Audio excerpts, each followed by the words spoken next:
ಹುಡುಗ ಲವ್ ಅಲ್ಲಿ ತಟ್ಟಂತ ಬೀಳ್ತಾನೆ, ಹೇಳೋಕೆ ಬೇಜಾನ್ ಟೈಮ್ ಬೇಕು. ನೆನಪೇ ನನ್ನ ಚಲಿಸುವ ಗಡಿಯಾರ, ಎದೆ ಮಿಡಿತದ ಅನುಸಾರ ನಿನ್ನ ಹೆಸರೇ ನನ್ನ ದಿನಚರಿ ಪುಟ ತುಂಬ, ಅದು ಮನಸ್ಸಿನ ಪ್ರತಿಬಿಂಬ. ಅಗಲಿ ನಿನ್ನ ಉಳಿದೆ ಹೀಗೆ, ಅದು ನೋಡುವ ಆಶ್ಚರ್ಯ. ನಿನ್ನ ನೆನಪೇ ನನ್ನ ಚಲಿಸುವ ಗಡಿಯಾರ, ಎದೆ ಮಿಡಿತದ ಅನುಸಾರ.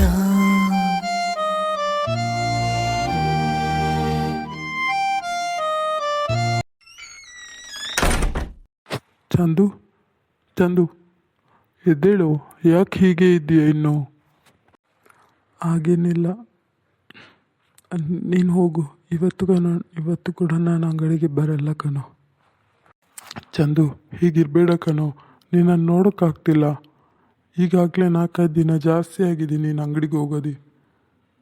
ಬಾರೋ, ಹೋಗು, ಅಂಗಡಿಗೆ ಹೋಗು.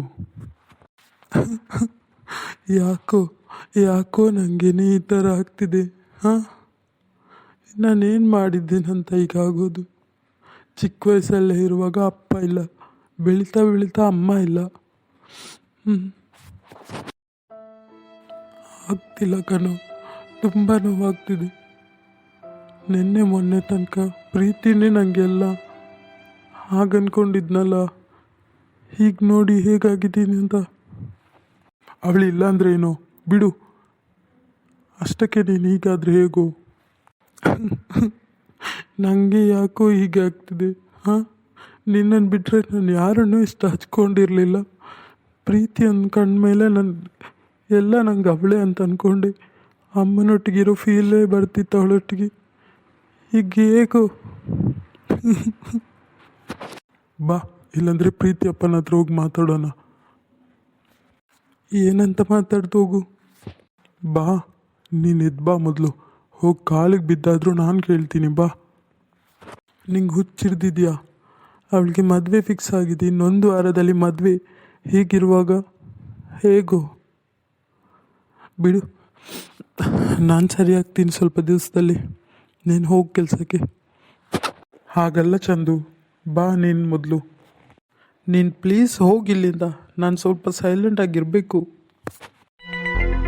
ಒಳ್ಳೆಯವರಿಗೆ ದೇವರು ನೋವು ಕೊಡ್ತಾರೆ, ಆದರೆ ಕೈ ಮಾತ್ರ ಯಾವತ್ತೂ ಬಿಡೋಲ್ಲ ಕಣೋ. ಧೈರ್ಯವಾಗಿರು.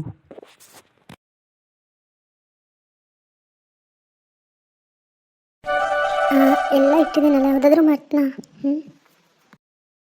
ರೆಡಿ ಆದ್ಯಾ ಮಗಳೇ, ಹೋಗೋಣವಾ? ಹಾಂ ಅಪ್ಪ, ಎಲ್ಲ ರೆಡಿಯಾಗಿದೆ. ಆದರೆ ಯಾವುದಾದ್ರೂ ಮಿಸ್ ಮಾಡುತ್ತಿದ್ದೀನಾ ಅಂತ ಗೊತ್ತಾಗ್ತಿಲ್ಲ. ಸ್ಟಿಕ್ಕರ್, ಬಾಚಣಿಗೆ ಮತ್ತು ಪೌಡ್ರು ಮತ್ತು 4 ದಿವಸಕ್ಕೊಂದು ಡ್ರೆಸ್ ಎಲ್ಲ ತಗೊಂಡಿದ್ದೇನೆ. ಮದುವೆ ಡ್ರೆಸ್ ಅಮ್ಮ, ಮದುವೆ ಹೊತ್ತು ಹಾಕಲಿಕ್ಕೆ ಸ್ಯಾರಿ ತೆಗೆದು ಕೊಟ್ರಲ್ಲ ಅತ್ತೆ, ಆ ಸ್ಯಾರಿ ಎಲ್ಲಿದೆ? ಅದು ಮಾವನ ಮನೆಯಲ್ಲೇ ಇದೆ ಅಪ್ಪ. ಅದು ಮದುವೆ ದಿವಸವಾಗಿ ಅವರೇ ಕೊಡ್ತಾರಂತೆ.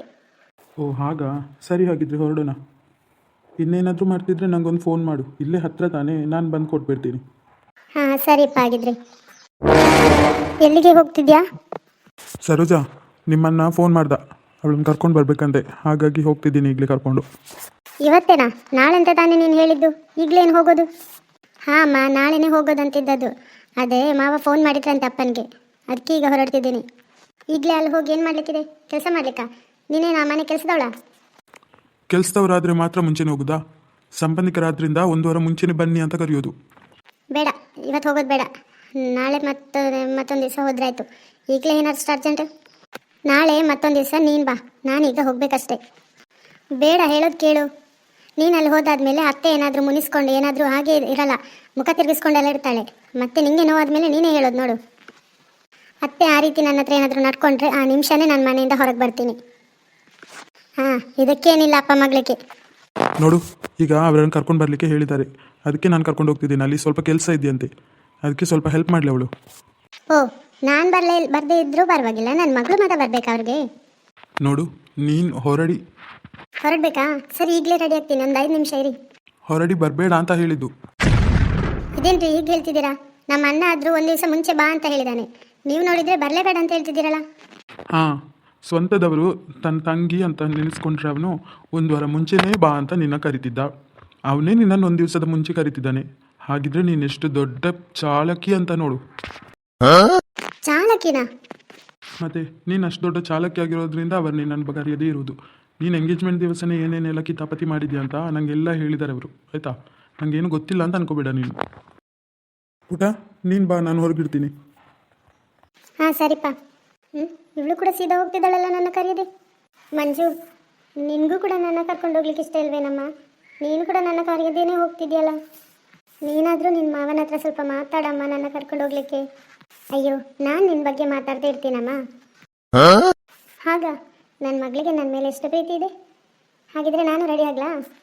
ನಾನು ಮಾವನ ಹತ್ರ ಮಾತಾಡಿದೆ, ಆಮೇಲೆ ಮಾವನೇ ಹೇಳಿದ್ರು ನನ್ನ ಹತ್ರ ನಿನ್ನ ಬೇಕಿದ್ರೆ ಕರ್ಕೊಂಡು ಬಾ ಅಂತ. ಆದರೆ ನಾನೇ ಹೇಳಿದೆ, ಈಗ ಬೇಡ ಅಮ್ಮ, ನೆಕ್ಸ್ಟು ಆದರೆ ಒಂದು ದಿವಸ ಮುಂಚೆ ಇರುವಾಗಲೇ ಬರಲಿ, ಅಷ್ಟರ ತನಕ ಕರೆಯೋದು ಬೇಡ ಅಂತ ಹೇಳಿದೆ. ಏನೇ ಹೀಗೆ ಹೇಳ್ತಿದ್ಯಾ? ಮತ್ತು ನನಗೆ ಅಲ್ಲಿ ರಾಜಮಾವನ ಮದುವೆ ಸರಿಯಾಗಿ ನಡಿಬೇಕು. ಅದಕ್ಕೋಸ್ಕರ ನಾನು ಏನು ಬೇಕಾದರೂ ಮಾಡ್ತೀನಿ. ನೀನು ದಯವಿಟ್ಟು ಬರಬೇಡ, ಅದಾದರೂ ಮಾಡು. ಒಂದು ದಿವಸ ಮುಂಚೆ ನಿನ್ನ ಕರೆದಿದ್ದಾರೆ, ಆದರೂ ನೀನು ಬರಬೇಡ. ಹಾಂ ಅಮ್ಮ, ಹಾಗೆ ಇನ್ನೊಂದು ವಿಚಾರ, ನೀವಿಬ್ಬರೇ ಇರೋದಿನ ಮನೆಯಲ್ಲಿ. ನಾನಿಲ್ಲ ಅಂತ ಇನ್ನೂ ಗಲಾಟೆ ಮಾಡ್ತಾ ರೋಡಲ್ಲಿ ಎಲ್ಲರೂ ಕಾಣೋ ಹಾಗೆ ಮಾಡಬೇಡಿ, ನಗಡ್ತಿರ್ಬೋದು ಮತ್ತೆ. ಹಾಂ ಹೌದು, ನಿನ್ನ ಅಪ್ಪನ ಜೊತೆ ರೊಮ್ಯಾನ್ಸ್ ಮಾಡಬೇಕು, ಗಲಾಟೆ ಮಾಡಿದೆ. ಹೋಗು ಹೋಗು, ನಾನು ಕೂಡ ನಿಂಗೆ ಬೇಡವಾದ್ನಲ್ಲ. ನಾಳೆ ಅತ್ತೆ ಏನಾದರೂ ನಿನ್ನ ಮುಖಕ್ಕೆ ಇದಾಗುವ ಹಾಗೆ ಮಾತಾಡಿದಾಗ ಆಗಬೇಕಾಗ್ತೀನಿ, ನೋಡ್ತೀನಾಗ. ರೊಮ್ಯಾನ್ಸ್ ಮಾಡಿದ್ರು. ಹೌದು, ಈಗ ಆ ಮನುಷ್ಯನ ಜೊತೆ ರೊಮ್ಯಾನ್ಸ್ ಮಾಡ್ತೀನಿ ನಾನು. ನೋಡಿ ಮಾತಾಡ ಅವನ ಹತ್ರ. ಎಷ್ಟು ಮಾತಾಡ್ತೀಯ ನೀನು? ಜೋರಾಗಿದ್ದೀಯ ಅಲ್ಲಿ ಹೋಗಿ ಆದ್ಮೇಲಲ್ಲ. ಸರಿಮ್ಮ ಬಿಡು, ಬೈಬೇಡ. ಲೋ, ನೀನು ಭಾರಿ ಉದ್ದಾರದವನಲ್ಲ, ಆಯ್ತಾ? ಸುಮ್ಮನೆ ಇರು. ನೋಡು, ನಿಂಗೇನೋ ಬೇಕಾಗಿದೆ, ಅದಕ್ಕೆ ಈಗ ಮಾತಾಡ್ತಿದ್ಯಾ. ಸ್ವಲ್ಪನಾದ್ರೂ ಗೌರವ ಕೊಟ್ಟು ಮಾತಾಡ್ತಿದ್ಯಾ ಅವನಿಗೆ ನೀನು. ಹೌದು, ಇವನ್ ಗೌರವ ಬೇರೆ. ಅಲ್ಲೇ ಹತ್ರದಲ್ಲಿದ್ದರೆ ಬಾಯಿಗೆ ಬಂದಾಗ ಬೈತಿದ್ದೆ. ಅಲ್ಲ ಪುಟ್ಟ, ನಾನಿನ್ನ ಏನು ಮಾಡಲಿ ಹೇಳು? ಅಲ್ಲಿಗೆ ಬಂದು ನಿನ್ನ ಕರ್ಕೊಂಡು ಬರ್ತೀನಿ ಅಂದರೆ ಅದು ಬೇಡ ಅಂತೀಯ. ನೀನಲ್ಲ, ಅಪ್ಪ ಬಂದರೂ ನನ್ನ ಇಲ್ಲಿಂದ ಬಿಡಲ್ಲ. ಎಕ್ಸಾಮ್ ಟೈಮಲ್ಲಿ ಯಾರಾದರೂ ಬಿಡ್ತಾರ ಹಾಗೆ? ಇದೊಳ್ಳೆ ಕಥೆ ಆಯ್ತಲ್ಲ. ಅವನು ಬಂದರೂ ಬಿಡಲ್ಲ, ಅಪ್ಪ ಬಂದರೂ ಬಿಡಲ್ಲ ಅಂದರೆ ನೀನು ಯಾಕೆ ಸುಮ್ಮನೆ ಇದು ಮಾಡ್ತಿದ್ಯಾ? ಹಾಂ ಹೌದು, ನನ್ನ ಅಣ್ಣನ ಮದುವೆ ಒಂದು 4 ದಿವಸ ಮುಂಚೆ ಕೂಡ ನಂಗೆ ಬರೋಕ್ಕಾಗ್ತಿಲ್ಲ. ಹಾಗೆ ಮಾಡಿಬಿಟ್ಟಿದ್ಯಲ್ಲ ನೀನು.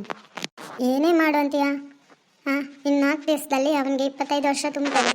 ಅದೇ ಲಾಸ್ಟ್ ಮುಹೂರ್ತ ಅಲ್ಲದೆ, ಅದಕ್ಕೆ ಅಲ್ವಾ ಆ ದಿವಸ ನೆಟ್ಟದ್ದು. ಸರಿ ಪಾಪ, ಈಗ ನೀನು ಟ್ರೈನ್ ಟಿಕೆಟ್ ಯಾವಾಗ ಬುಕ್ ಮಾಡಿದ್ಯಾ ಹೇಳು? ಮದುವೆ ಮುಂಚಿನ ದಿವಸ ಸಂಜೆ ಕಣೋ. ನಾನು ಅಲ್ಲಿ ಬಂದು ಮುಟ್ಟುವಾಗ 8 ಗಂಟೆ ಆದರೂ ಮಿನಿಮಮ್ ಆಗ್ಬೋದು. ಸರಿ, ನೀನು ಬರ್ದೆ ನಾನು ತಾಳಿ ಕಟ್ಟೋದಿಲ್ಲ, ಸರಿನಾ? ನಿಜವಾಗ್ಲೂನಾ? ನನಗೋಸ್ಕರ ಕಾಯ್ತಿರ್ತೀಯಾ? ನಿಜವಾಗ್ಲೂ ಪ್ರಾಮಿಸ್. ನೀನು ಬರ್ದೆ ಆ ಸ್ಟೇಜ್ ಮೇಲೆ ಬಂದು ನಿಂತ್ಕೊಳ್ದೆ ನಾನು ತಾಳಿ ಕಟ್ಟೋದಿಲ್ಲ, ನಿಂಗೋಸ್ಕರ ಕಾಯ್ತೀನಿ, ಸರಿನಾ? ಇದೇನು ಹೇಳ್ತಿದ್ಯಾ ರಾಜು? ಲೋ, ಸರಿಯಾಗಿ ಹೇಳು. ಆಮೇಲೆ ಅಪ್ಪ ಹೇಳಿದ್ರು ಅಮ್ಮ ಹೇಳಿದ್ರು ಅಂತ ಹೇಳಿ ತಾಳಿ ಗೀಳಿ ಕಟ್ಬಿಟ್ಟೆ, ಆಮೇಲೆ ನೋಡಿ ನಿನ್ನ ಒಂದು ಬಿಟ್ಟ ಅಂದರೆ ಉಂಟಲ್ಲ ನಿನಗೆ. ಸ್ವಲ್ಪನಾದ್ರೂ ಗೌರವ ಕೊಟ್ಟು ಮಾತಾಡ್ತಿದ್ಯಾ? ಬಾಯ್ ಬಾಯ್ ಬಾಯ್, ಈ ಥರ ಬಾಯಿ ಇದೆಯಾ ನಿನಗೆ? ಅಲ್ಲಿ ಹೋದ್ಮೇಲೆ ತುಂಬ ಜೋರಾಗಿಬಿಟ್ಟಿದ್ಯಾ. ಬಾ, ನಿನ್ನ ಕೈಕಾಲು ಮುರಿದು ಬಿಡ್ತೀನಿ. ಹೌದು ಬಾಪು, ನೀನು ಬರ್ದೆ ನಾನು ತಾಳಿ ಕಟ್ಟಲ್ಲ, ನಿಂಗೋಸ್ಕರ ವೇಟ್ ಮಾಡ್ತೀನಿ. ಸರಿ, ನಾನು ಅಲ್ಲಿ ಬಂದು ನನ್ನ ಮೇಕಪ್ ಎಲ್ಲ ಆದಮೇಲೆ ಸ್ಟೇಜ್ ಮೇಲೆ ಬಂದು ನಿಂತ್ಕೊಂಡ್ಮೇಲೆ ನೀನು ತಾಳಿ ಕಟ್ಟಬೇಕು. Okay bye. ಇದೇನು ರಾಜು, ಕಟ್ ಮಾಡಿಬಿಟ್ಲು? ಅವಳಿಗೆ ಬೇಕಾಗಿರೋದು ಅಷ್ಟೇ, ಅದಕ್ಕೆ ಅಷ್ಟು ಮಾತಾಡಿ ಕಟ್ ಮಾಡಿಬಿಟ್ಲು. ಆದರೂ ನೀನು ಹಾಗೆ ಹೇಳಬಾರ್ದಿತ್ತು. ಅವಳು ಬರೋದು ಲೇಟ್ ಆದರೆ ಏನೋ ಮಾಡ್ತಿ? ಅದೇ ಮುಹೂರ್ತದಲ್ಲಿ ಮದುವೆ ಆಗಬೇಕು. ಸರಿಮ್ಮ, ನನಗೆಲ್ಲ ಗೊತ್ತು ತಾನೇ. ಅವಳು ಟ್ರೈನಲ್ಲಿ ಇಳಿದ ತಕ್ಷಣ ಅವಳಿಗೆ ಕಾರ್ನ ನಾನು ಕಳಿಸ್ಕೊಡ್ತಿರ್ತೀನಿ. ಆ ಕಾರ್ನಲ್ಲಿ ಅವಳು ಬೇಗ ಬಂದುಬಿಡ್ತಾಳೆ, ನೀವೇನು ತಲೆ ಕೆಡಿಸ್ಕೋಬೇಡಿ. ಏನೋ ಎಲ್ಲ ಮಾಡ್ತಿ. ಮದುವೆ ಸರಿಯಾಗಿ ನಡೆದ್ರೆ ಸಾಕನ್ಸುತ್ತೆ ನನಗೆ. ಪ್ರೀತಿ, ನೀನು ಯಾವಾಗ ಬಂದದ್ದು? ಈಗಲೇ ಸ್ವಲ್ಪ ಹೊತ್ತು ಮುಂಚೆ ಅಪ್ಪ ಬಂದು ಬಿಟ್ಬಿಟ್ಟು ಹೋದ್ರಷ್ಟೇ. ಕಾಫಿ ಮಾಡ್ಕೊಂಡು ಬಂದಿದ್ದೀನಿ, ಅತ್ತೆ ತಗೊಳ್ಳಿ. ಹಾಂ ನೋಡು, ನನಗೆ ಸ್ವಲ್ಪ ತಲೆನೋವು ಆಗ್ತಿತ್ತು ಅಂತ ಈಗ ಮಾಡ್ಕೋಬೇಕಂತ ಅಂದ್ಕೊಂಡೆ. ಆಗ ನೋಡಿದರೆ ನೀನೇ ಬಂದು ಮಾಡಿದ್ಯಾ. ಕೊಡು ಮಾವ, ನೀವು ತಗೊಳ್ಳಿ.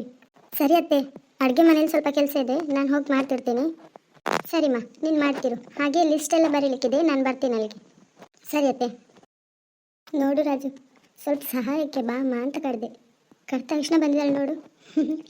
ಅವಳಿಗೆ ಅವಳ ಅಮ್ಮನ ಗುಣ ಇಲ್ಲ, ಅಪ್ಪನ ಗುಣನೇ ಬಂದಿದೆ. ಹ್ಞೂ ಅಮ್ಮ. ಸರಿ, ನಾನೇನು ಹೋಗಿ ಕೆಲಸ ನೋಡ್ತೀನಿ.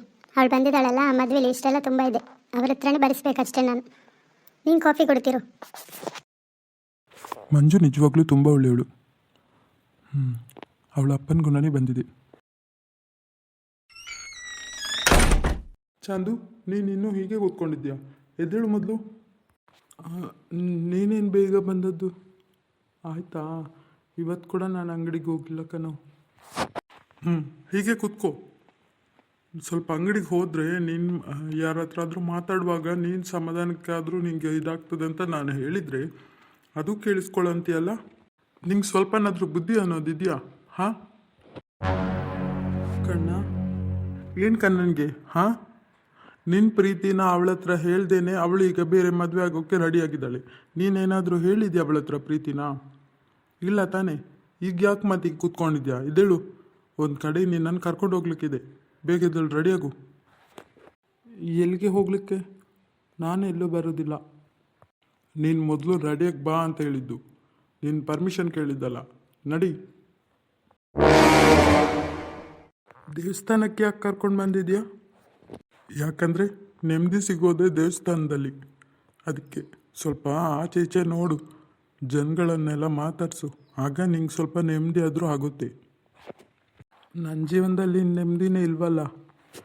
ಇರು, ನಾನು ಹೋಗಿ ಪೂಜೆ ಚೀಟ್ ಮಾಡಿಸ್ಕೊಂಡು ಬರ್ತೀನಿ. ನೀನು ಕೈ ಮುಗಿತಿರು, ಒಳಗೆ ಹೋಗು. ಹೇ ಸಂಜನಾ, ಇಲ್ಲಿ ನೋಡು, ಈ ಕಂಬಗಳೆಲ್ಲ ಎಷ್ಟು ಚೆನ್ನಾಗಿದೆ ಅಲ್ವಾ? ಹೌದು ಪ್ರೀತಿ, ತುಂಬ ಅಟ್ರಾಕ್ಟಿವ್ ಇದೆಯಲ್ಲ. ದೇವ್ರೆ, ನಾನು ನಿನ್ನ ಹತ್ರ ಏನಂತ ಕೇಳ್ಕೊಳ್ಳಿ? ಹಾಂ, ನೀನು ನನಗೆ ಕೊಡೋದು ಕೊಡ್ತೀಯ, ಆಮೇಲೆ ಅದನ್ನು ಕಿತ್ಕೊಳ್ತೀಯ. ಏನಂತ ನಿಂಗೆ ನಾನು ಕೇಳಲಿಕ್ಕೆ ಬರಲಿ ಹೇಳು?